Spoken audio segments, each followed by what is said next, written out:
What's up?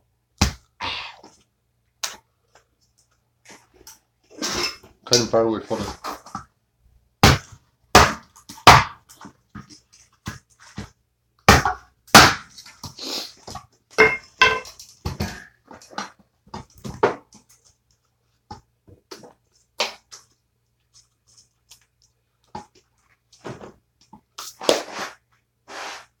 Hi.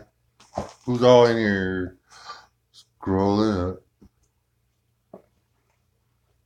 Nick, Mickey, Chris, Mike, Stuart, Chipper, Timothy, Thomas. What up? Howdy.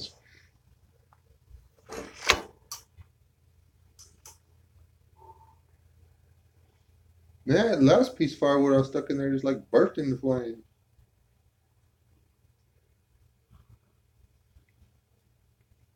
I have to come out here and do this. What's up, y'all? Oh, I can hear.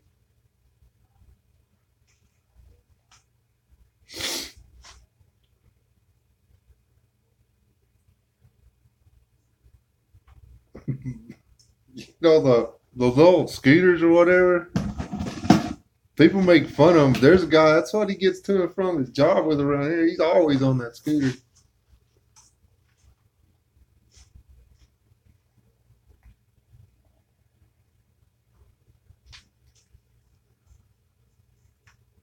I would really like to have my old Honda 90 back.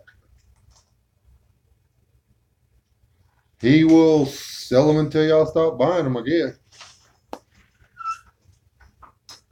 Yes, sir. Just passing through. Just passing through. I could make him famous. That's my older brother. I'm gonna go look at the red stars again. Oh, okay.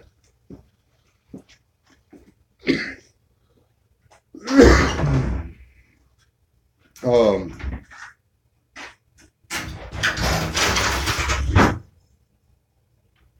yeah, I don't know how long they're planning on doing them. They've actually nearly got enough where they can go down there and start firing them up the machine or whatever.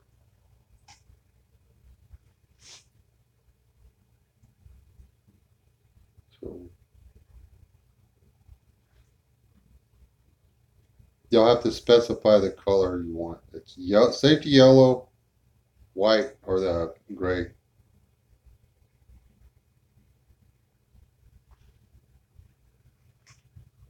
Oh, Leland's in here.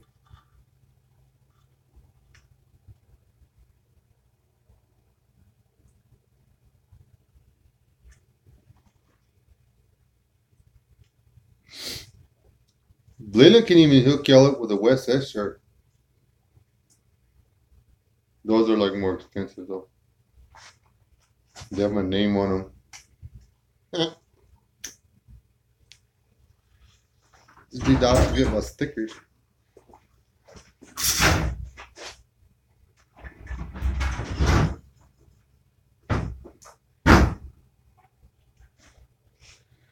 Lee, you're gonna have to like catch me live face to face and explain to me that link you sent me or whatever for a while because I don't want to mess it up.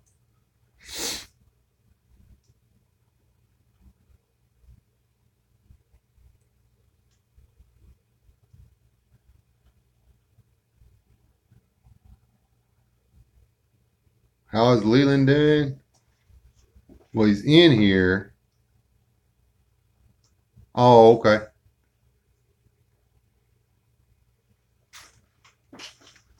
But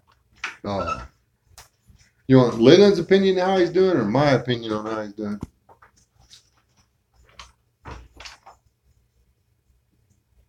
What's up, Brad?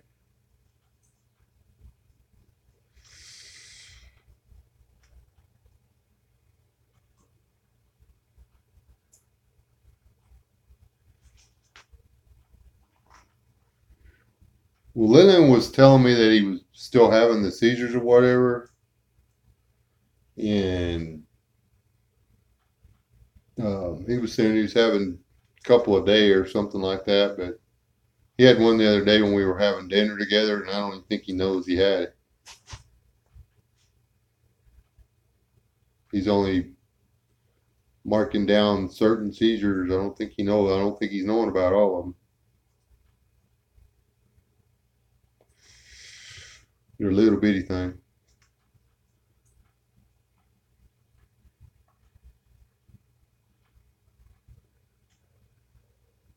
You know, honestly, that's not a bad idea, preacher, because I'm kind of like literally, if you drew a belly button on Texas, I'd be it. So, um, it is within 5 miles of being exactly the same to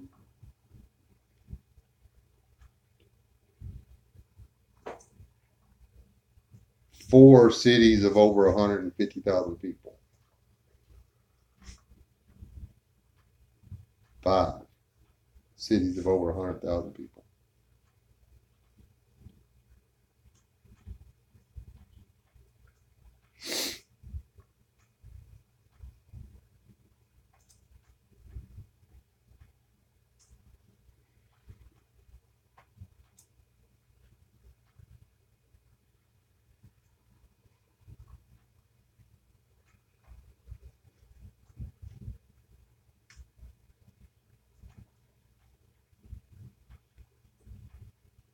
Are you in the Panhandle or over by Oklahoma City? Trying. Which part of Oklahoma you from? You don't like give me your county or nothing. That's a little bit too much.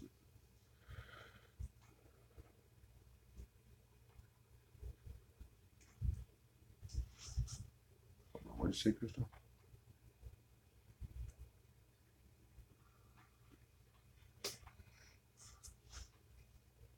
Oklahoma County.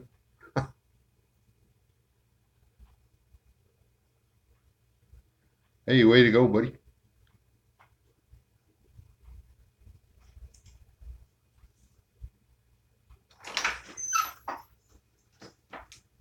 I got my 90-day pin and then twisted off.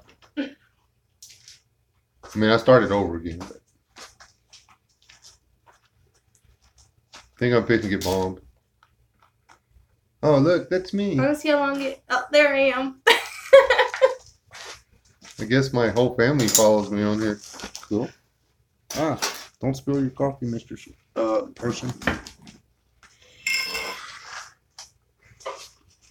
I got it rusty. I'm sorry. I used it and I left it stuck in a tree and it rained. Need to polish it back up. Pretty good, I guess. There, Matt, the ones that aren't working, according to him.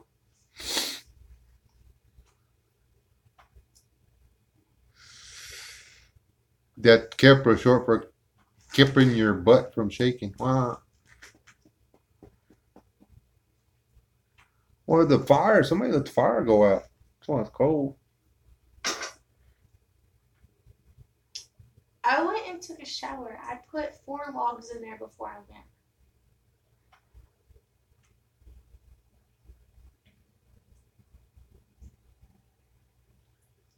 Well, yeah, you're down there on the coast, Texas, son. Or close to it anyway. Yeah, well, it's mesquite. 4 logs lasts a good little while. Well, that's a couple of hours. There was a good bed of coals. I threw that wood in there and it burst into flames. It was still hot. Is it chilly here? It's sun went down. It was 40 degrees. What is it out there? 30 something. Right now it's 38, but feels like 35. Y'all hear that? It's 38, but it feels like 35 because there's a breeze. All I know is we looked out and didn't have to pull 240 foot of pipe out of the ground, so I'm good. all that rigging up and then going to get the stuff so we could do it this morning. And the guy, Sterling, was sitting at the counter, and I told him what I was in there to do, Leland, and he said, "Man, you don't have to. It doesn't have to go down hole." So we just had to lift the well up a couple of feet and block it, and then we added a nipple on it. Where we put the check valve, and then added a nipple just to run the pump down a little bit, a foot or so, and then replumbed it and everything and turned it on. And I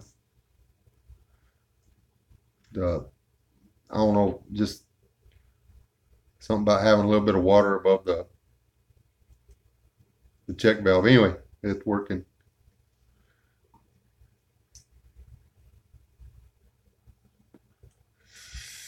And that's why I don't live in northern Maine.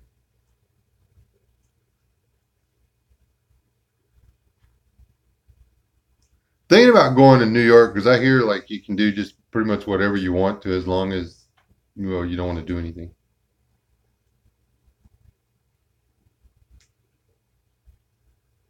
Yeah, because it worked and it saved me a lot of money.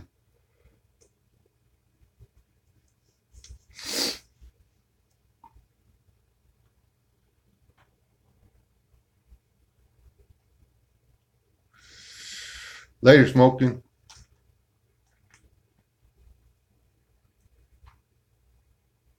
Props too, man. That's dude. I couldn't do your job.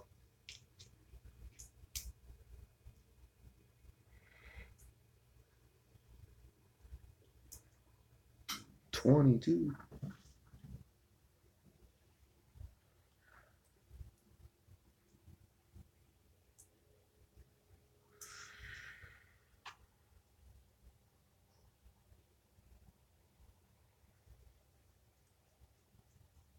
You don't need to lean over like that. That's thinking stove was hot. Mm-hmm. But I have to do that to read, so I don't look like a ball trying to find it.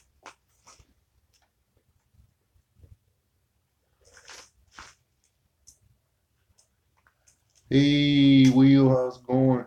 Guys, I don't know about y'all, but I was feeling bad about the way Staff Sergeant was reacting to that stuff.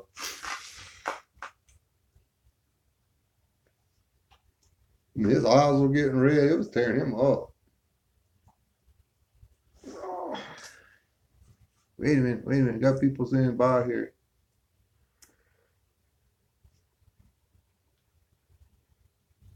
Night, Matt. You safe up there?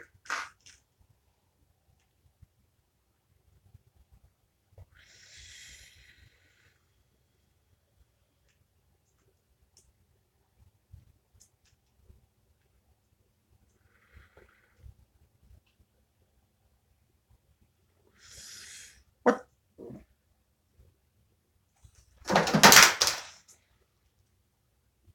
You broke it? I didn't do it. Yes, mesquite's a hardwood. Actually, mesquite's got layers, man. It's like an onion. It's hard to explain. That's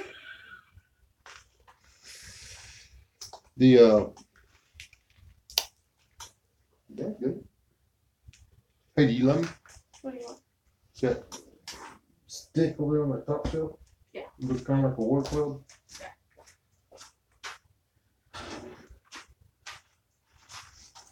That I've never finished. Well, I cut all the whitewood off of this one. This doesn't do me yet.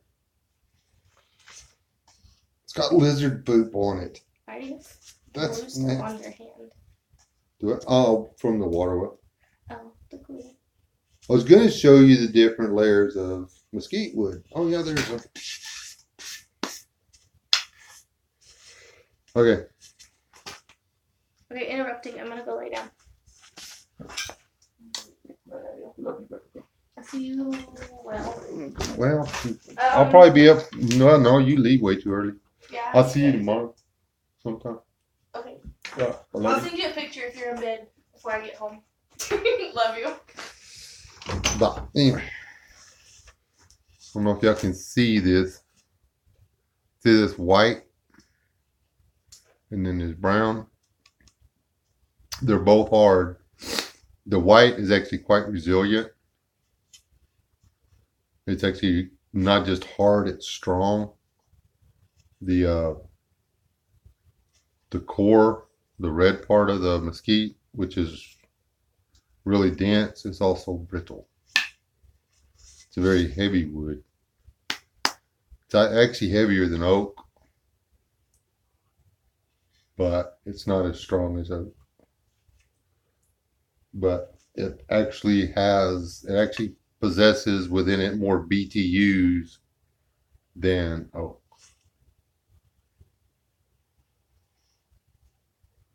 But you can whittle stuff out of it. So.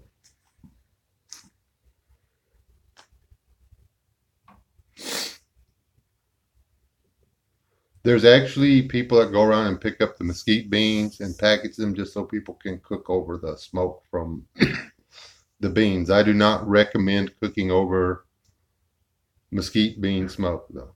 It's not the same smoke as the wood. It's got too many sugars in it. Not a rifle stock material. Like I say, it's real.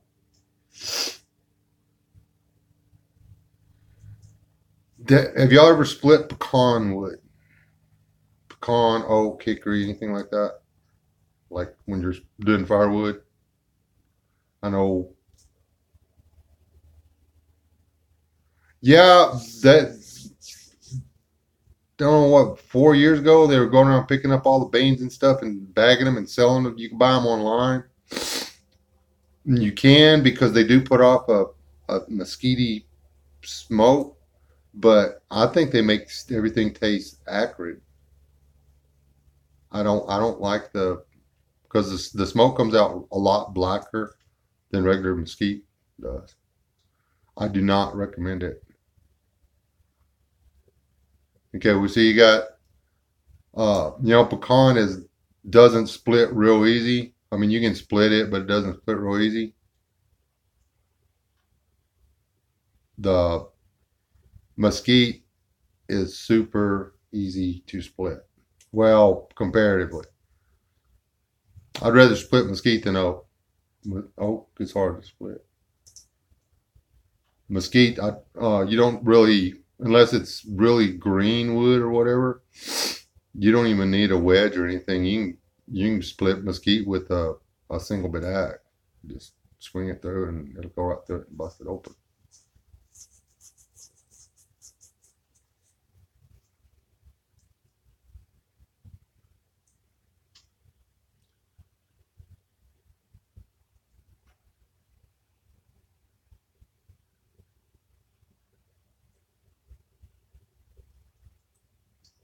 See, down here, well, in this part of the world,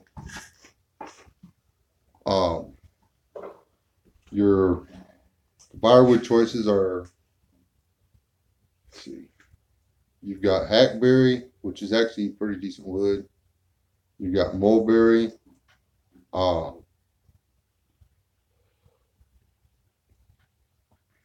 cedar, pecan, mesquite, oak, if you can find enough of it. There's some willow here and there. But the only stuff that's really worth the effort. Now, Chinese elm, you can burn Chinese elm. The smoke doesn't smell real good. Now, if you get your hands on fruit trees like pear, apricot, apple, stuff like that, the smoke's really not.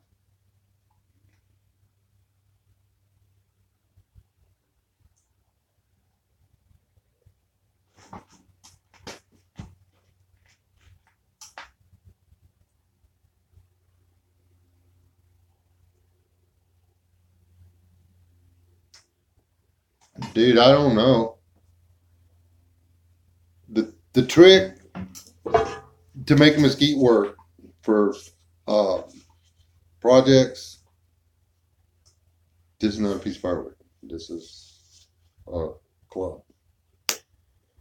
Is you go out and you find the piece of wood you want to work with on a live tree. You cut that piece of wood, and I messed up on this one. I didn't put it in the fire before I made it. You cut the piece of wood,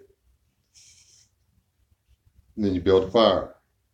And then you literally burn the piece that you want to make with. You cook it. You burn the bark off of it. And then you make what you want to make out of it. It kills, because there's I forgot about the little beetles that live in the bark. And after you cut the wood, the beetles leave the bark and head into the white wood on the outside of the mesquite. And then when they mature, they come out and they leave all these little tiny pinholes. You see all them dots? Those are holes. And then, I mean, it works just fine. It's just not as pretty as I would have liked it.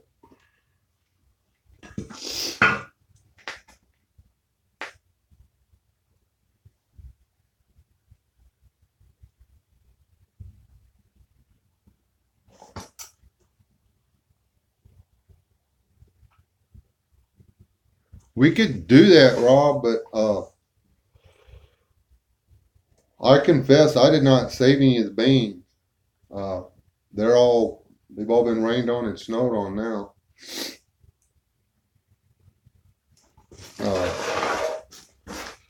And I also confess that the only thing I've ever done with them is take them off the tree and eat them.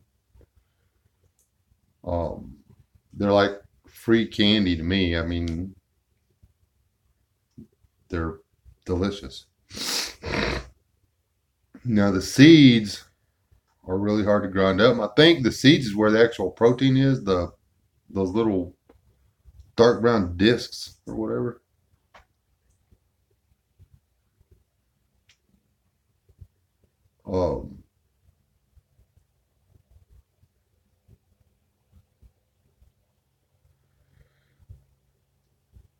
I can look down here. The seeds get the same thing. They get those beetles in them, and you don't want to eat the beetle poo.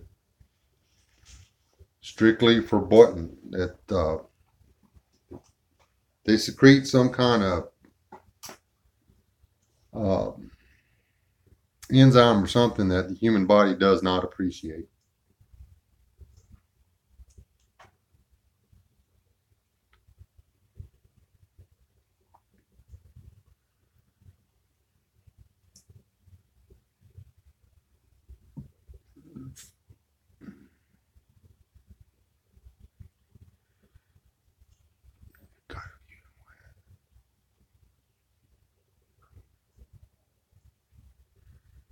Video of Bug Out Brad posted a video of Ussens.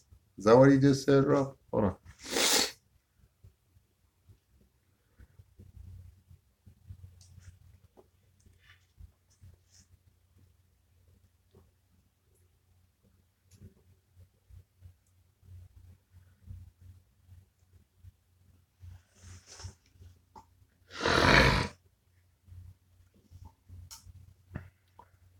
Hey, that Moody Prepper was in here.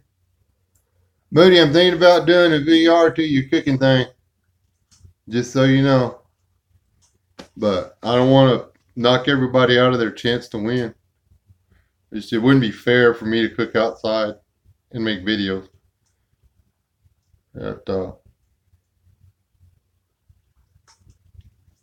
Just wouldn't. It's like it would be cheating.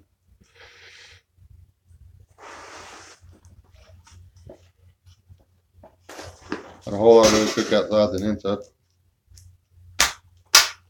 I'm one of the only people I know that has a dedicated Dakota hole in his backyard that he maintains. I maintain a Dakota hole in my backyard. And I still have Leland's fancy grills up there on my front patio. But I maintain a fire pit in the ground that I cook on.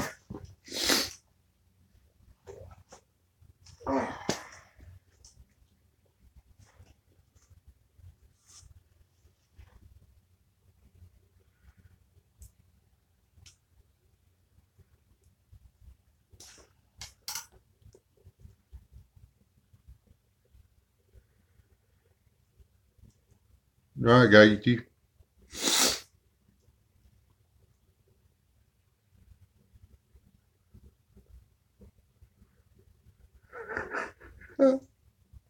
Dude, I don't need no snake. Uh, y'all making jokes about the snake, or FLP was the dog spooked something up, and this was it's like right after I got back from Rob's. Anyway, we went shooting out across the pasture, and sure enough, she goes down the trail and goes up the side of the fence row and goes right over the top of that pile of dirt where the bunch of trees, and then they buried the trees, and there's holes under the dirt where the snakes den up at. Anyway, to stay on her trail, I had to go over the top of that pile, and that's where the snake den is. That's after I got rid of the one they had here, they relocated to there, and as I'm walking across it, I can feel the ground moving under my feet, giving way under my feet. I thought I was going to go leg deep in rattlesnake. I got to do something about that. But dens like that, if you put the gas in to get them out, you never know what hole they're going to come out of. They could come out of the hole right in front of you. They could come out of the hole to the side. They come out on, they come out 10 foot. They come out right underneath you.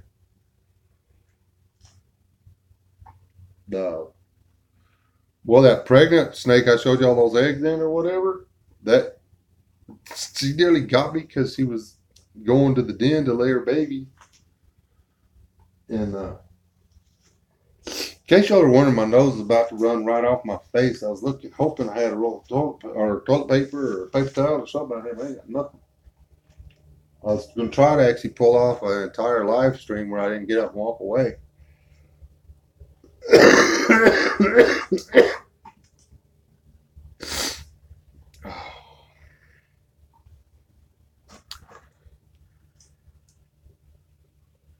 Rob tried to kill me, get me over there close to all them cooties in New Mexico. Got me sick.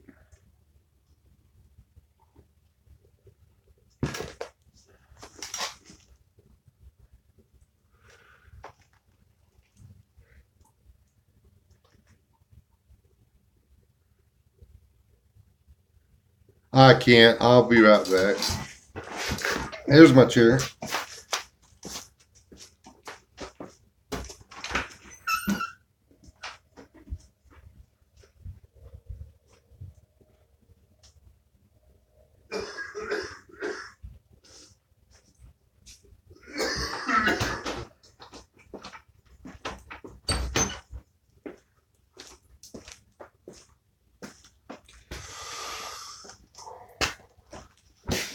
I think my fish are sick too, so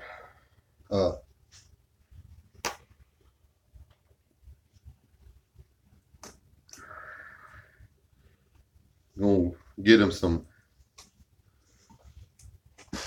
fish acidulin.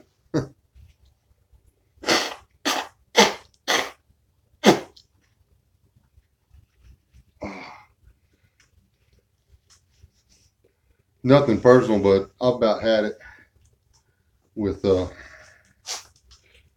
medical professionals on this planet.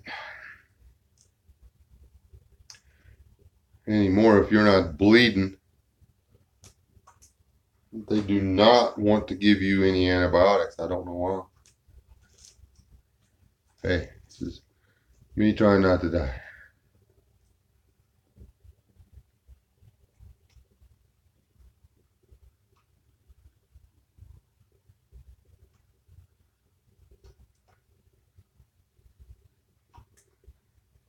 Wait a minute.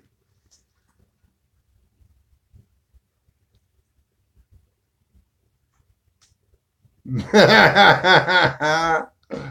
are funny.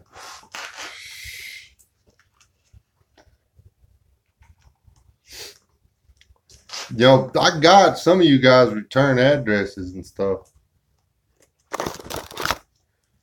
And you put Copac in there with that snake, and he'll stay quiet for a long time. Next day mail. Open that box and you can have your own barbecue.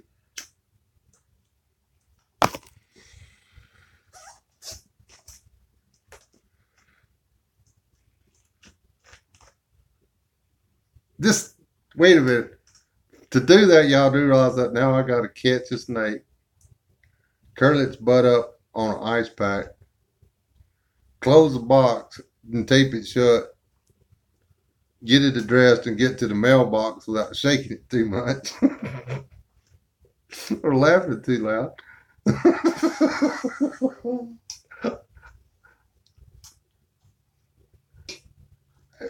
Rob, if you get a package from me, that's next day mail. Open carefully, because that would be the best way to test this. We can't use dry ice, that kill them.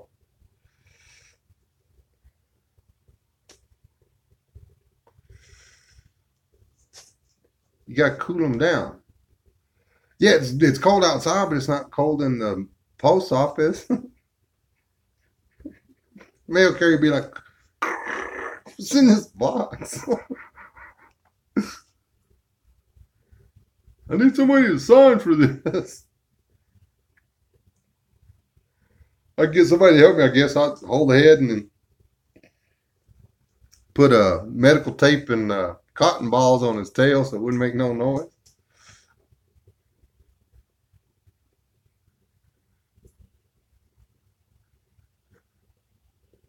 The thing about the snake, he would just curl up in a ball and just wait for things to change.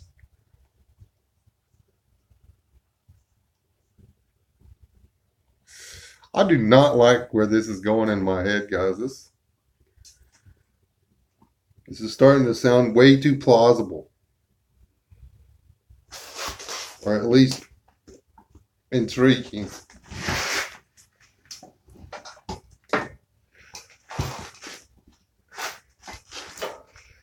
I wonder how many years a fella gets for something like that.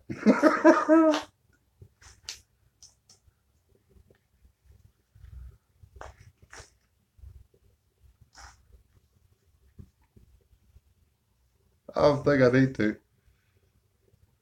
Yeah, I have Uber deliver it. Good night, Brad.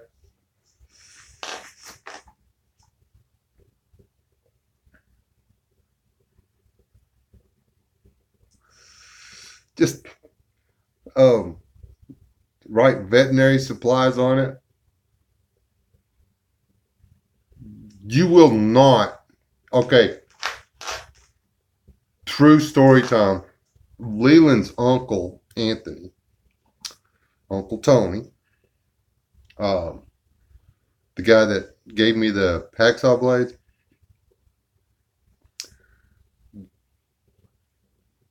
his wife and my wife were friends in high school. Okay. Anyway, we married him and we just wound up staying close to each other for forever. But I'm the little brother, so it's okay to take food from your big brother. It's what we do. And he knew what I do. So anyway, you know, I got home before he did from work. We both worked at the same place. He drove one welding truck. I drove another one. Anyway,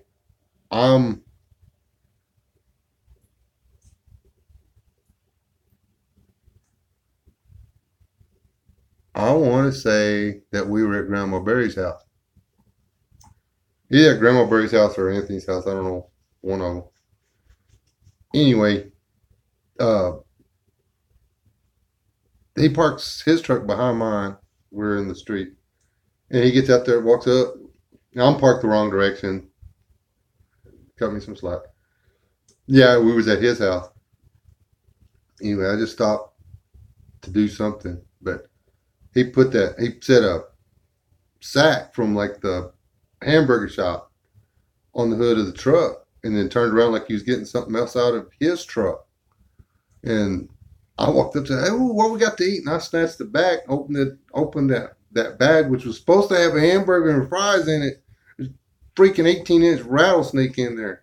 Your Uncle Tony was a jerk, man. Scared the crap out of me. He was nice enough to kill the snake first, but he had just killed the snake.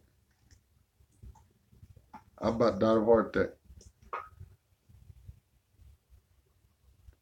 Because, I mean, I was like, and snake. I mean, it was right there. It's a little prairie snake. Prairie rattler. What I miss? What I miss?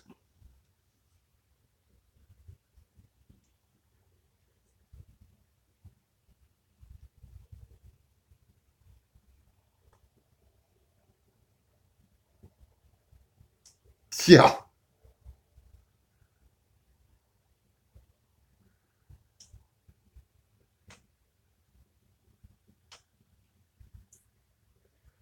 Privateer, I am sorry, brother.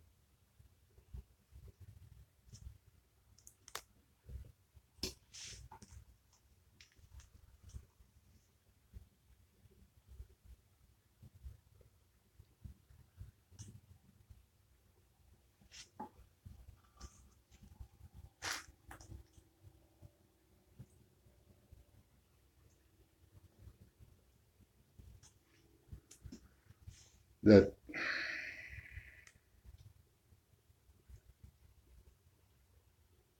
that stuff just ain't never any fun, man.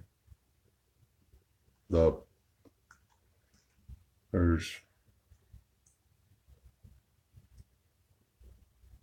tell you how you do it or how I do it. Let me phrase that better. Let me tell you how I do it. I don't think about the last day. I think about all the times that,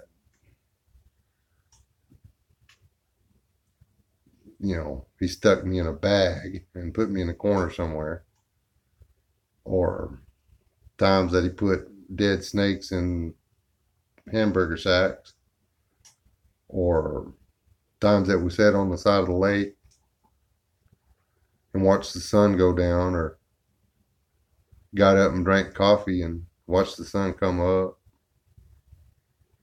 or all the times we were working across a job site from each other, went inside of each other, and both of us trying to outwork the other one just because, well, we could. You just think about the good stuff. That's the part that matters. A world without rule of law. Everybody's favorite party place.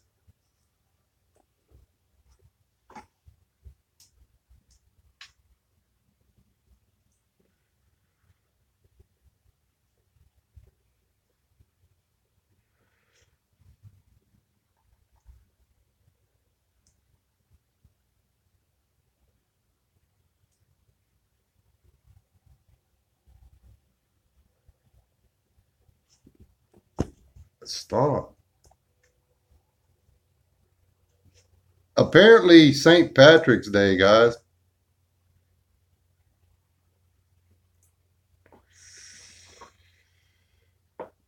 The famous people. Who the best?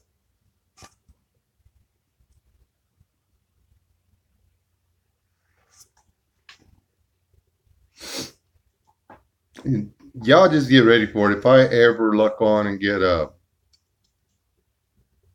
Viking preparedness pops in here, I'm gonna be like, I'm not even gonna talk to y'all anymore.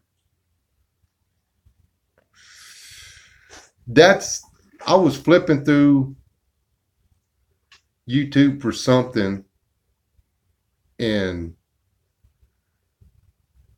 uh, one of his videos popped up in the uh, similar video things or whatever. It was one of the videos he made wasn't even about prep and stuff. It might have been I might have been looking for something biblical or whatever anyway. So I checked out what he had, and man, I watched almost every video that man had ever put out.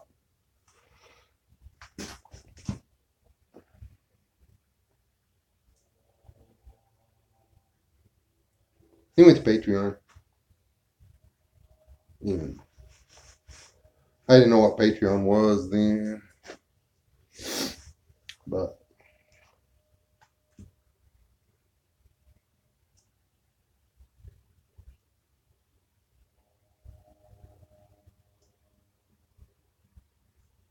dude, hold on, let me go see what's going on. Guys got sirens and stuff. That's not on the highway either, boy.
Somebody down Bell School having a bad day.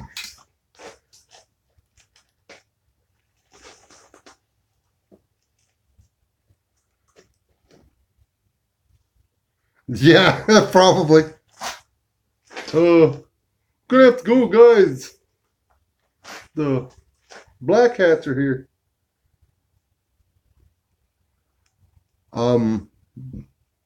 I have not got a notification about an email today, no sir.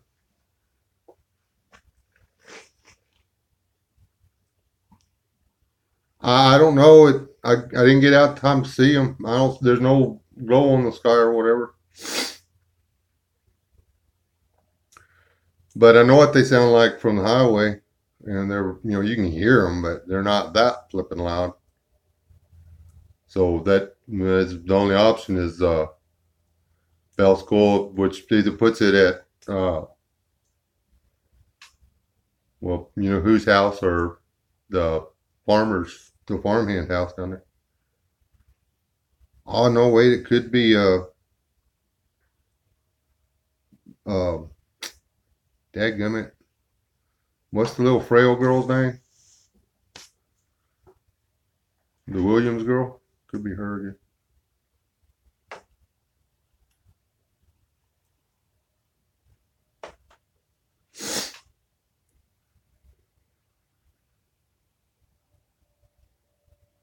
Guys, all that stuff with the alarm or whatever, I wish they'd still do those and stuff, keep everybody scared. Because, 30 minutes is a lot of time.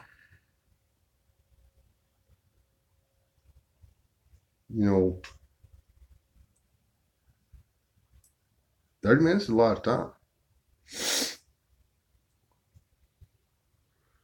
And that's what them sirens give you. I mean, they're supposed to give you 30 minutes of time. If you're out in the middle of nowhere and there's nothing you can do about it, you got 30 minutes to say goodbye. If you're at home, there's 30 minutes to get in your hole. Because I've been doing a lot of research of late on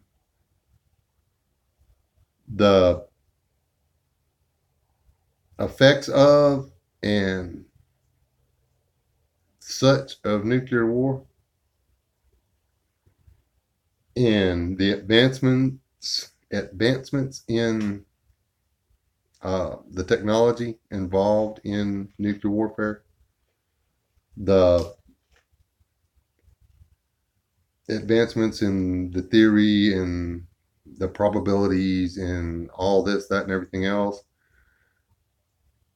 And 20 years ago, it was a bad idea. 20, 30 years ago, it was stupid to do nuclear. It's not anymore because they can make nuclear fallout a minimal threat now. They have devices capable of doing damage, horrific damage, from such a high altitude that the radioactive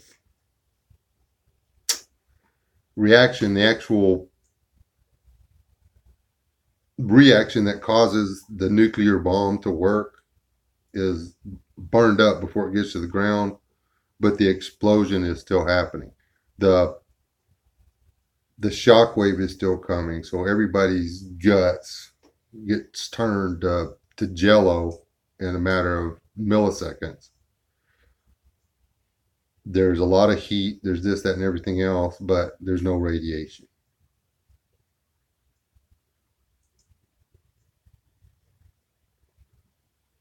Your only hope is to be underground. And that's all you got to do. All you got to do is survive the blast. Now, that's it. I mean, before you had to worry about 30, 40 years of radioactive fallout. Now you just have to survive the blast. But you have to survive the blast.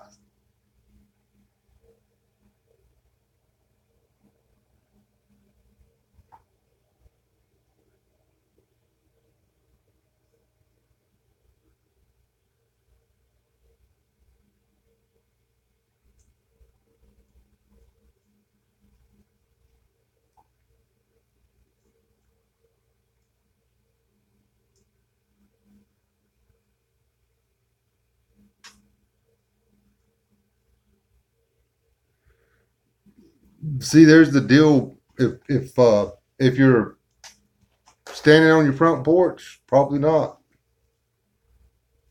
But if you're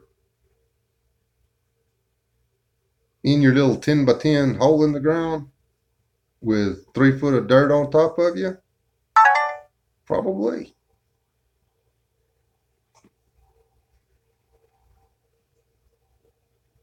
Probably be just fine.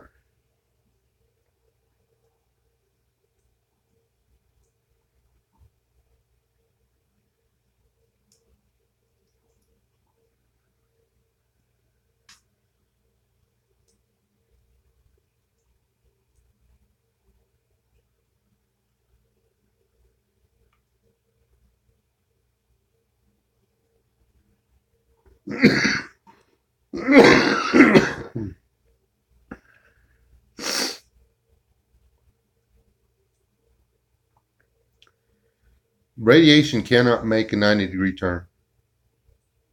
Right? The radiation travels in straight line.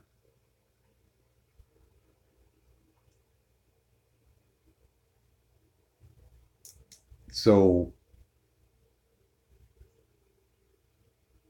if you've got a hole in the ground with an offset door, then the radiation coming in that hole at the top of the pit isn't going to come inside with you. I mean, it does it. It's not like a gas.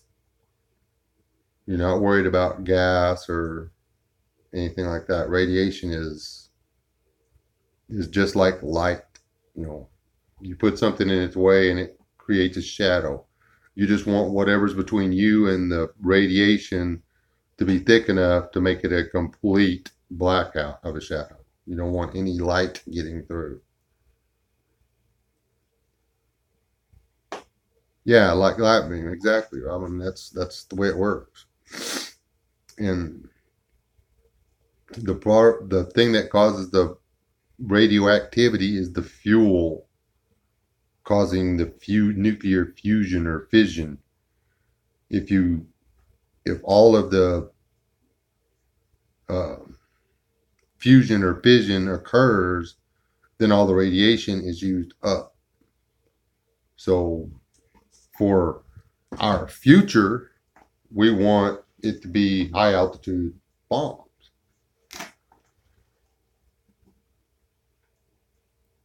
but we want 15 or 20 minutes heads up time so we can get in the hole. It's that simple. We need to get your backhoe there. We need to put you a 90-degree in there. The end.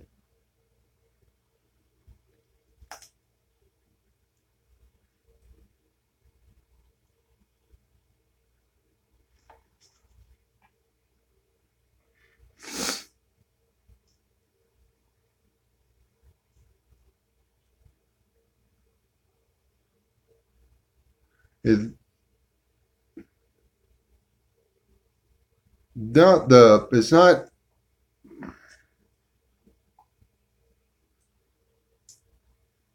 Yeah, it will. But the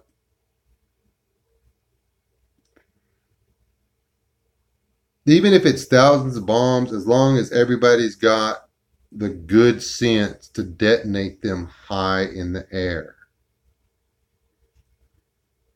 The guy that's going to mess everything up for everybody is the guy that wants to make it horrible.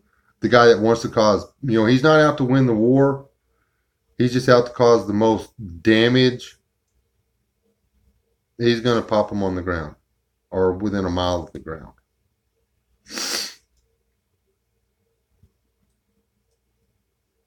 And those are the guys we need to be worried about. The EMP always occurs, but the EMP, the more of the explosion that gets to go ahead and occur without resistance, the more power the EMP has. Does that make any sense?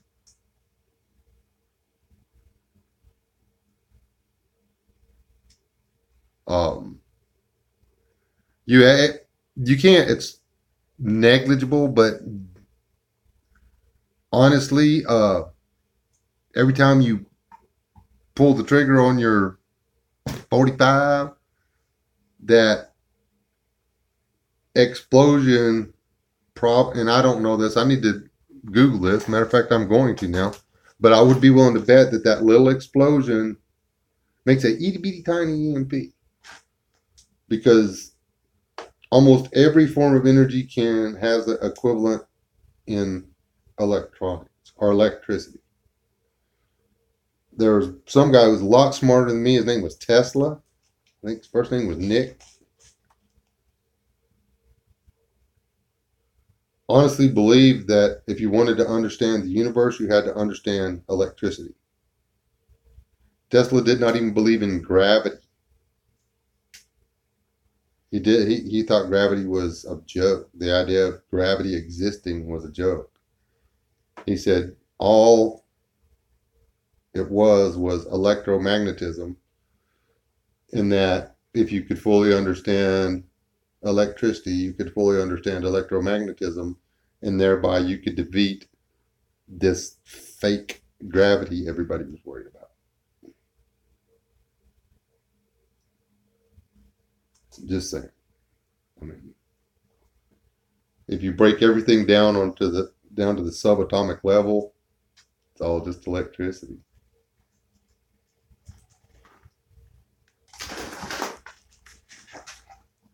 It's all just pure energy. We call it electricity. You too, Sergeant. Monsignor Smith.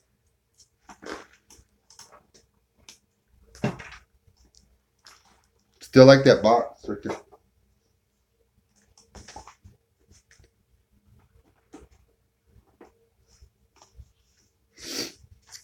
I'm gonna do another video on this. Go walk. This is pretty. Flip the chart. Go up with it.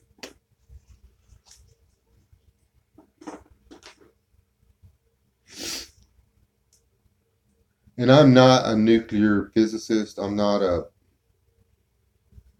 weapons specialist or anything like that. All I've got to go on is what I've read. And some of those papers are very long and they're very technical and they're very boring and they're very hard to get through.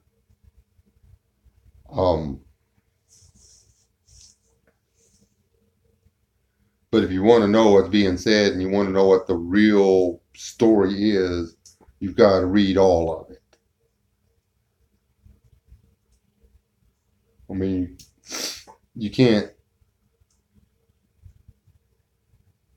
just do.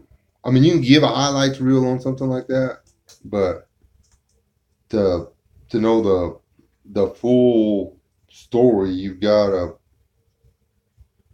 read the whole book. You know, some of that stuff is so confusing. I've had to read it 2 or 3 times. That's. I mean, I used to think that you had to have a safe place for all your food because if the radiation ever, the radioactive fallout got on your food was doomed. It was contaminated. You couldn't eat it. And that's not true. The radiation is in the fallout. The radiation's not in your food. All you gotta do is take your food, clean the radioactive fallout off of it, and that food's fine. I didn't know that. I went my whole life thinking that we were all going to starve to death if there was a nuclear war. Yeah. Not that I'm confessing any ADD or nothing like that, but uh, there's a lot of them technical things out there.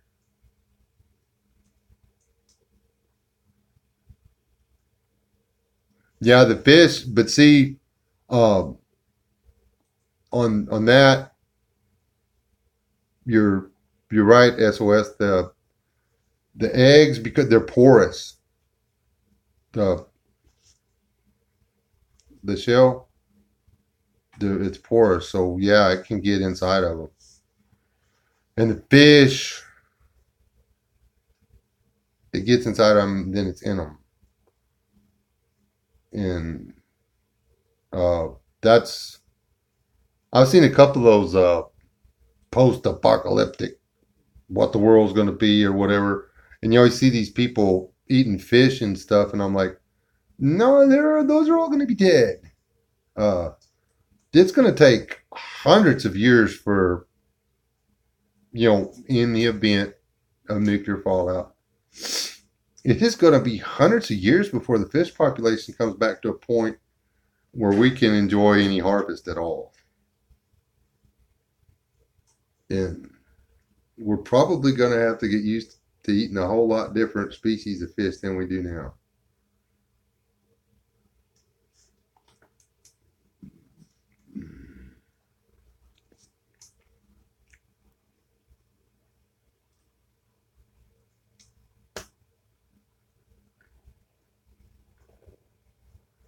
Yeah, depending on the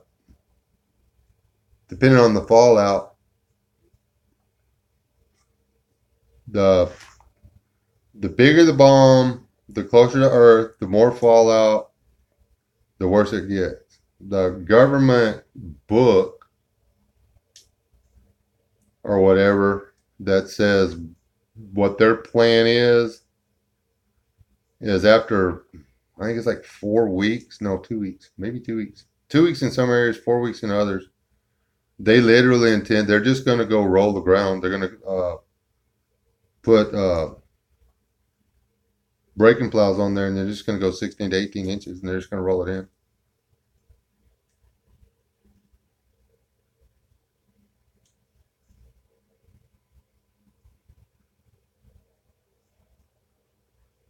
I'm not gonna eat irradiated fish and build up an immunity to radiation. It doesn't work that way. You go right ahead though, brother. You go first.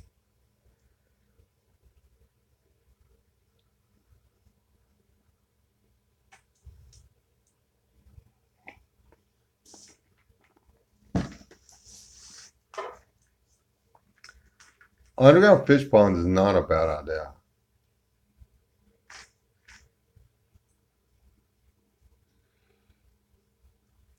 A bunch of spring chickens up in here so far.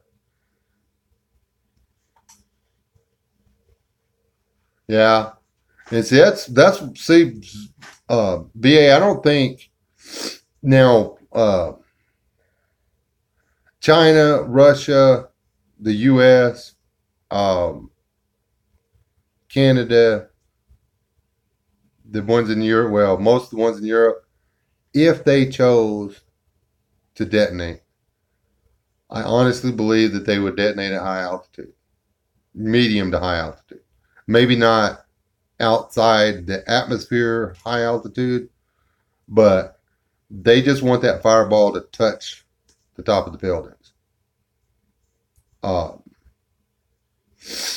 to minimize the fallout. They want maximize this the damage because let's face it, if they do it at high altitude, all they got to do is wait a week to come in, and the country's going to be so screwed up they're going to be able to walk right across the top of us anyway.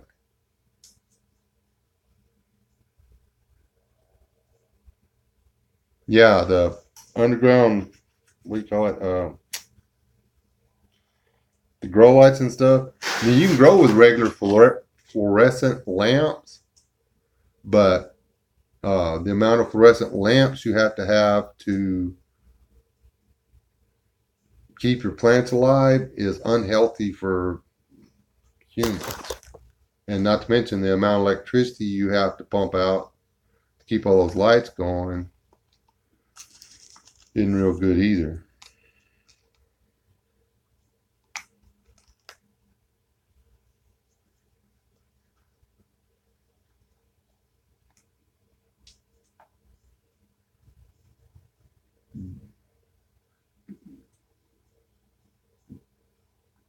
There's no way to know.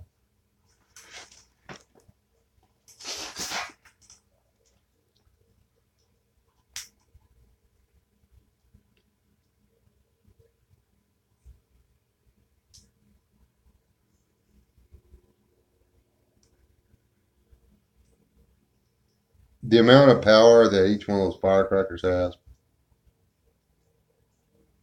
is pretty much the power to eradicate life, but the planet will be here. We don't have enough oomph to destroy the planet. Now, will there be anything living left on the planet? Don't know. It could be really, really bad, but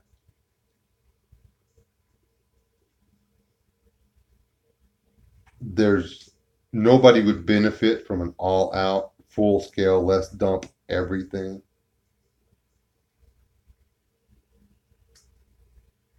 And not every firecracker that each country has is actually loaded in the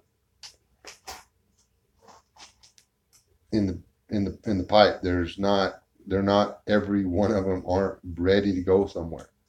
They have them in the closet somewhere. They're still in the glove box. They haven't pulled them out yet.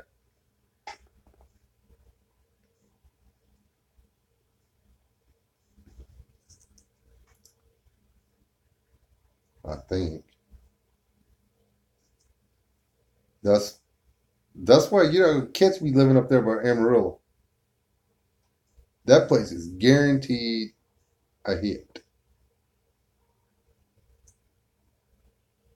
Guaranteed.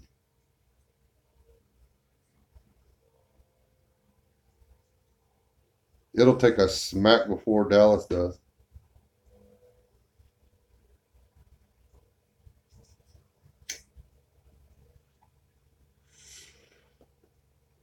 Anybody lives up there knows what they do at Amarillo. Amarillo's gonna get hit.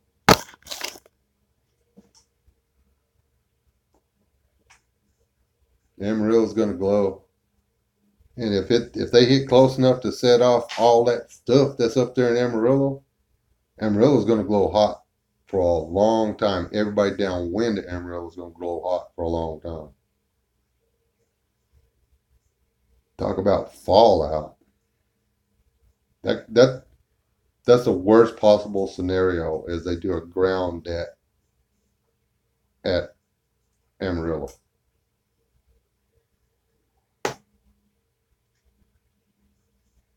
Because that fallout's going to be hot.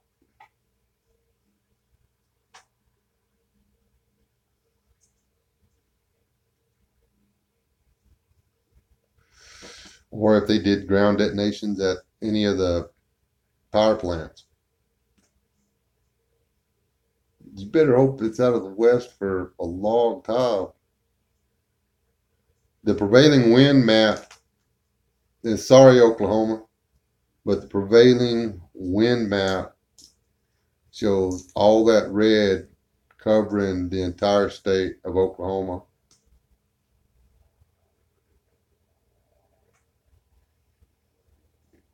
Southern Kansas, too.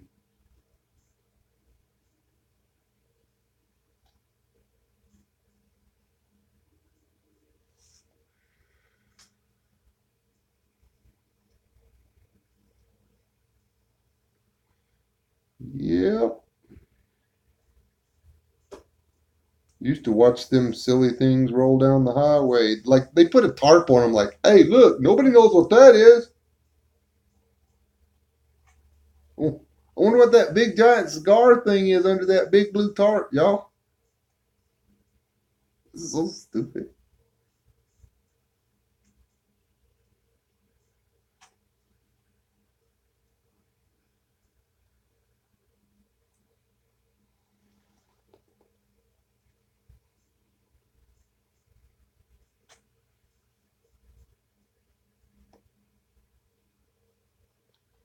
We got that let's practice blowing stuff up thing around us. And everybody was freaking out about it.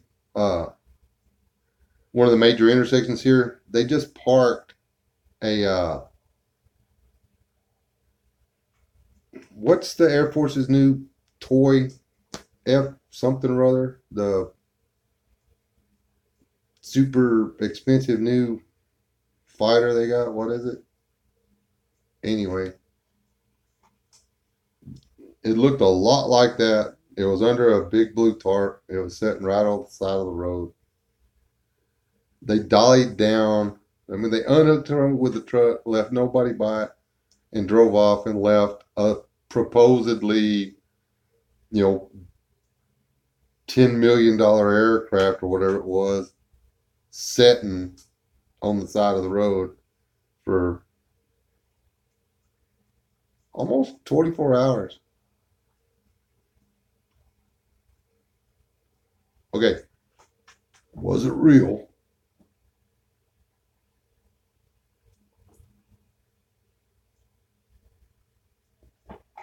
I didn't hear about no general getting fired, so it wasn't real.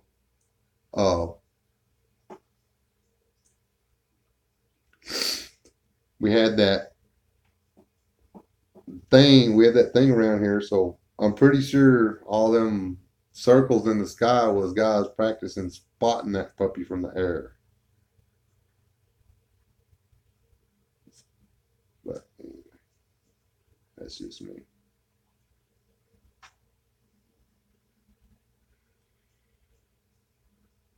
Surrounded by Air Force bases, literally. It's kind of disheartening.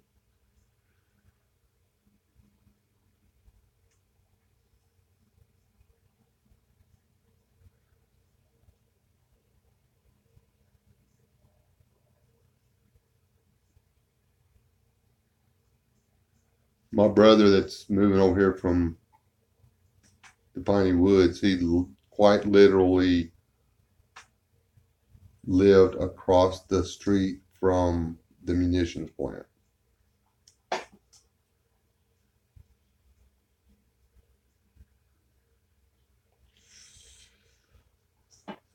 NC is not going to try to hit anything on the Continental.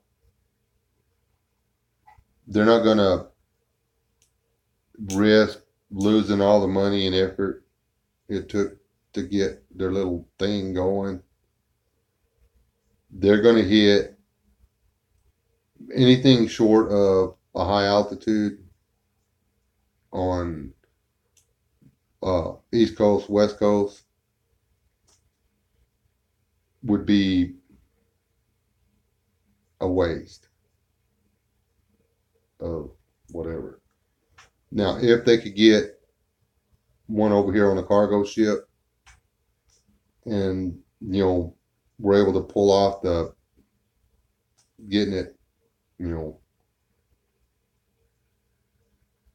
know, to fly inland 200 miles or something like that, get to altitude of 8 or 9 miles and go over Las Vegas or something.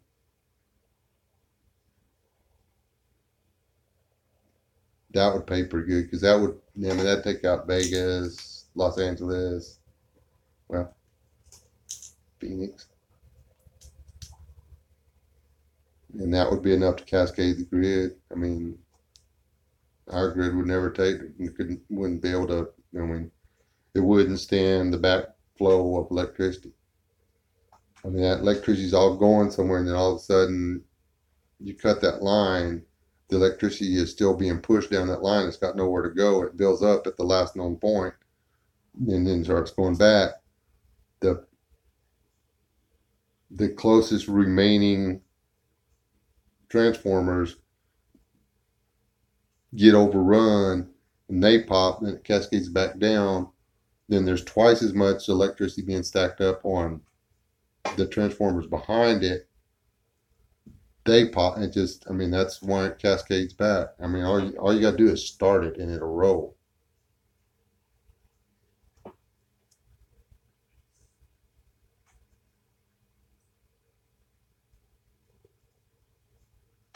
Yeah. I don't see them. I don't see NC doing anything more than 2, 3, maybe 4 if they've got them. And theirs are babies, actually.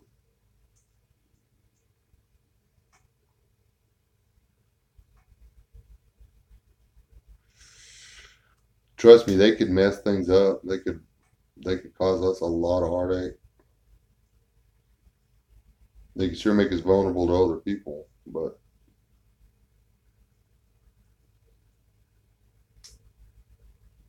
they could start WW3 by doing it, but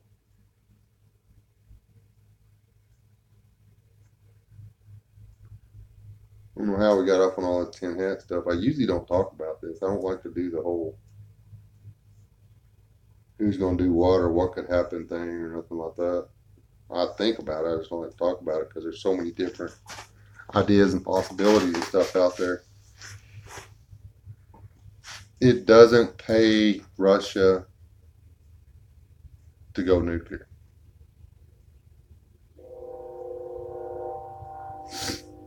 What Russia needs is world peace.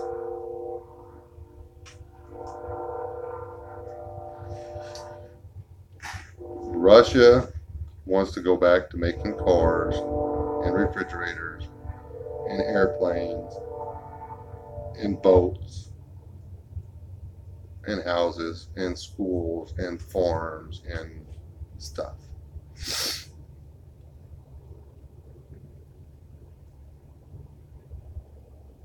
They want to build trains. They want to improve their infrastructure and stuff. And I'm not a big hero or whatever champion of the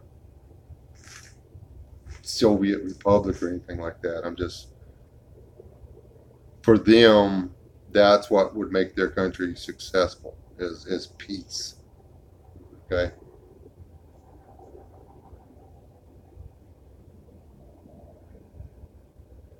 they don't want their country being run the way Western countries are run because, well, quite honestly, do we want our country run the way it's run anymore? I mean, 120 years ago, 130 years ago, mm, 200 years ago, it was being run pretty good, I guess. We had problems, but the last, I don't know, 50 years or so, it ain't been run too hot. So we hadn't been the shining example of what a democratic republic should have been.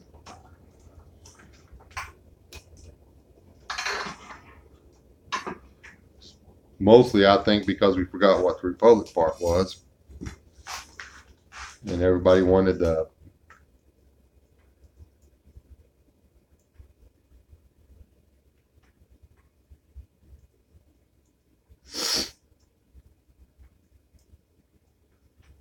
but I don't think Russia's a threat. I think if Russia gets the wrong buttons pushed, I think they could become. But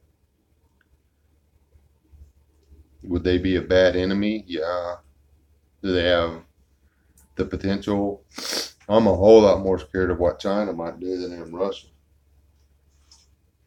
Because China is still full blown raging communist. I mean,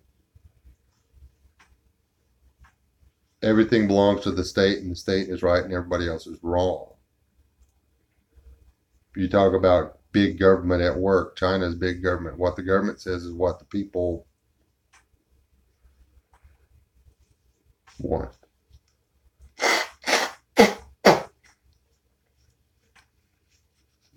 Whether that's what the people want or not. If the government says that's what the people want, that's what the people want. So it's not up to the Chinese people, even if they're good people. What happens? It's up to the Chinese government.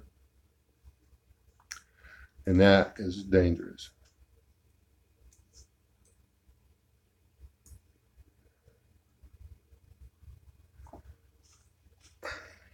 I don't know. China owns a lot of it. I saw an article the other day where they weren't going to buy any more of it. I don't know if that's true or not.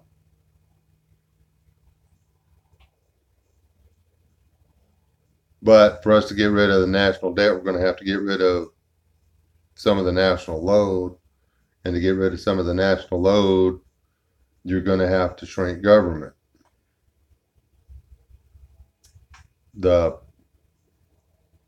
Who spends the federal money?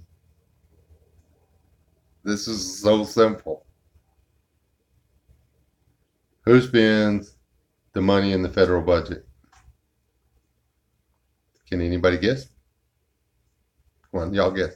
Who spends the money in the federal budget?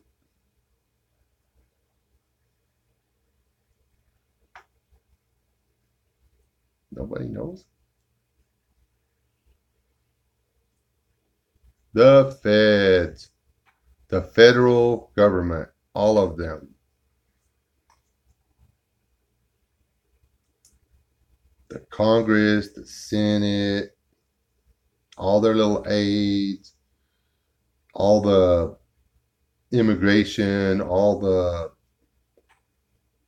housing, all that. All the people that work for the government that get their money from the federal government are the ones spending our money. Now, if you don't want the government to spend as much money as they spend, what do? Now, we need representatives and we need senators. We need representation in the government. They need to start coming from the people. But we don't need any of that other crap.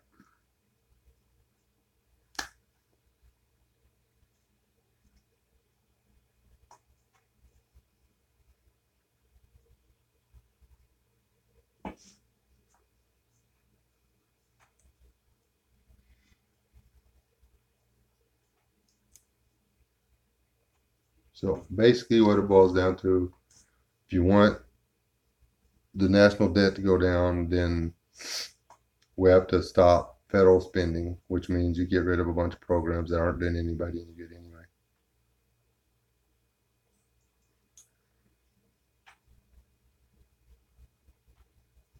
Or get them back to what they were meant to be, anyways. And none of the stuff that it takes to make this country what it's supposed to be is going to be popular with anybody. Because there's too many of us out here that have learned to take the handouts.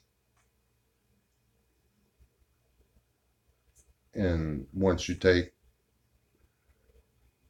and they're there, you can't blame people for going, oh, that's there. I mean, it's available. I mean, it's not going to hurt. But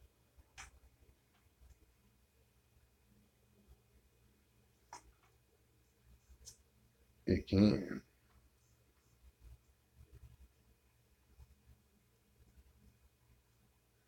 case y'all are wondering, I'm a raging Republican. I mean, I'm a big time conservative. I'm a Trumper. I am. I voted for the man. I told people to vote for the man. I have been wanting him to run for president since the 80s.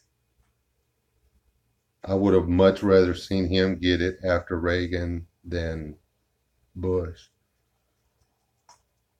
I would a whole lot rather seen Trump get it than Clinton.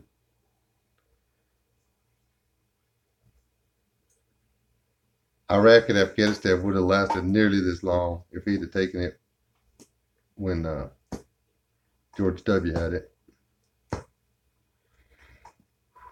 And we sure wouldn't be in this mess if he'd have taken it. And we'd have never had to deal with it. You know who. It's like he waited until it was going to be the hardest job ever in the whole wide history of mankind before he ran for it.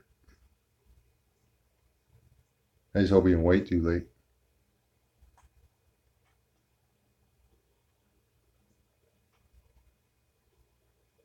Yeah.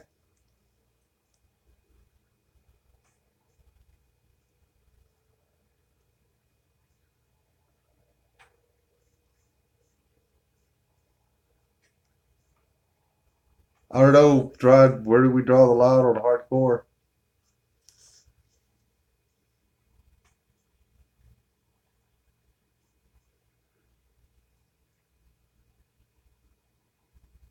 And Steve, you're right about that. The snake that's got to be killed, the rattlesnake under the house, or the rattlesnake den under the house, is definitely the Federal Reserve.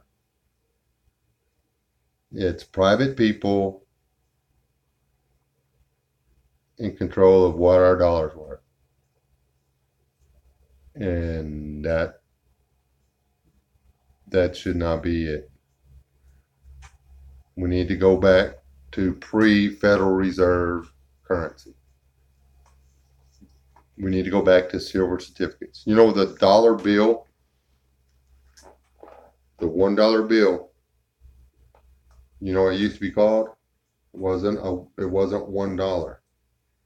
It was a $1 silver certificate. That piece of cloth with the pretty pictures and stuff on it was the equivalent to $1 worth of silver.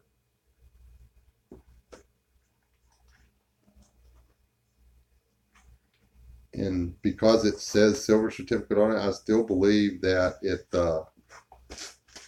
it works that way. That's why a silver certificate's worth, way more than $1 now.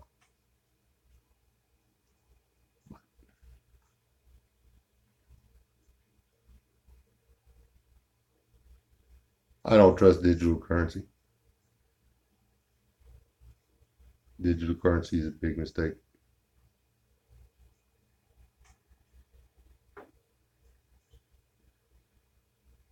If I could sneak into digital, if I could go in there and grab,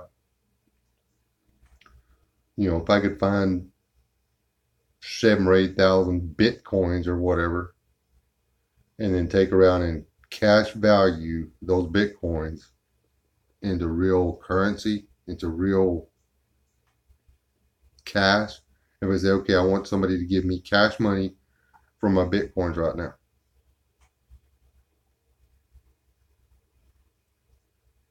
I would do that, and then take and go find me some more bitcoin and do the same thing. As long as every time I doubled my money, I could take the crypto and turn it into real money, I would consider it. But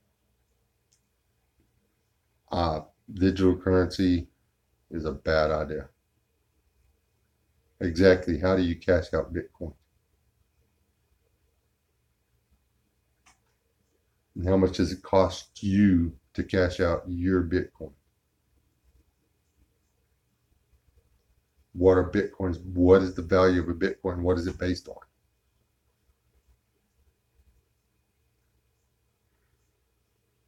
Cashless societies are a society, which is where we're going. I'm not going to argue with you, but that will be the end of ownership, because there will be no base for worth. Worth will be able, I mean, they will literally be able to manufacture worth with the click of a mouse. They will be able to decide with the click of a mouse what has value, what does not. And there will be nothing, doesn't matter what your work ethic is, it doesn't matter what your skill set is, it doesn't matter what your product is worth, it doesn't matter how many lives you save. It will only matter what the people in control of the data stream dictate as value. It'll be bad. And y'all have got me thinking, oh, Children of the Corn, Soylent Green, Logan's Run, Dark Planet stuff here. So, at the hour and 29-minute mark, people, I am Russian fighter jet. Where?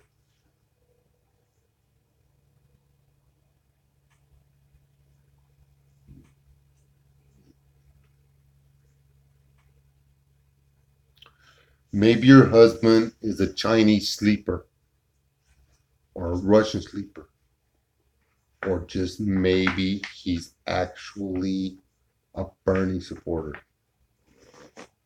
I'm just joking.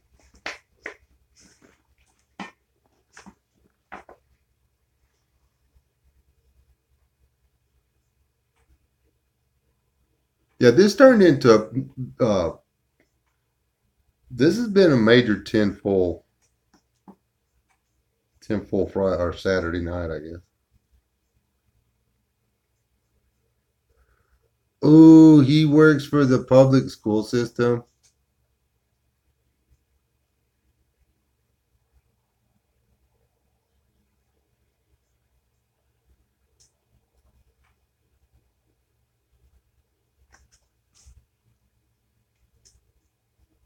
Oh, yeah, that's worse. They tried to educate me in school too. I didn't let that crap happen.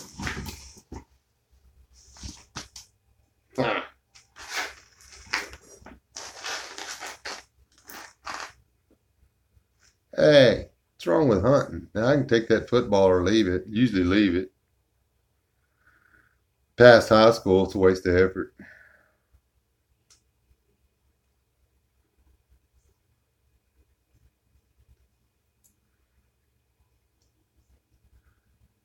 What's wrong with being a good American? Hold on.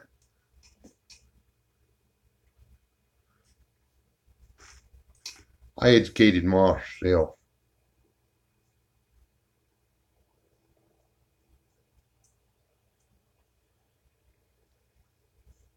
I don't trust nothing I read.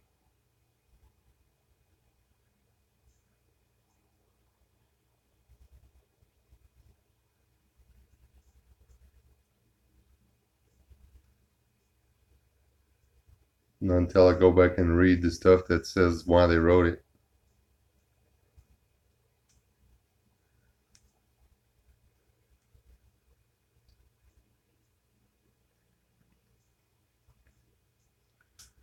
But I mean, every scenario has merit.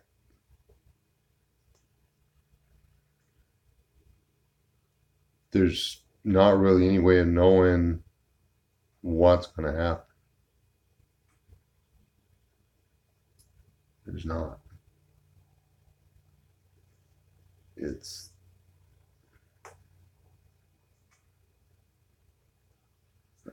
I don't know how else to put it. There's no way of knowing what's going to happen. Nobody knows the day. Our duty to ourselves, and whether you buy into the gospel or not, there's a bit of advice in there that everybody needs to take to heart, is that do not worry about tomorrow.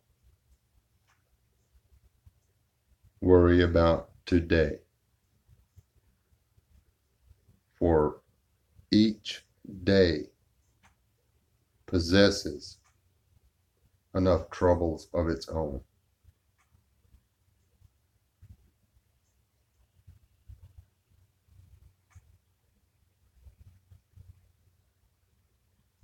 We can spend all of our happiness and all of our energies and all of our emotional investments on what might happen tomorrow, what could happen tomorrow, or what should happen tomorrow.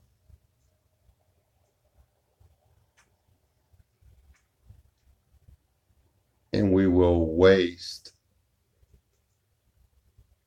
the moment that's happening right now.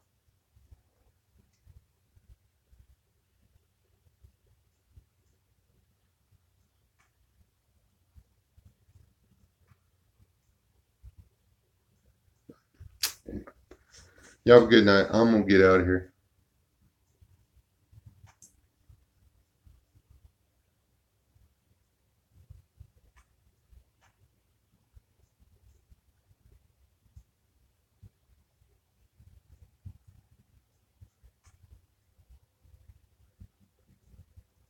Yeah, that's true. And working on tomorrow is not the same thing as worrying about tomorrow. Buying an extra can of beans is buying an extra can of beans. Trying to figure out whether or not it's the Russians or the Chinese or the NC that's going to pop us. That's just worrying about stuff that don't matter. As the bullet, as the bullet passes through your brain, does it really matter who pulled the trigger? I think not. Be blessed. Y'all have a good night.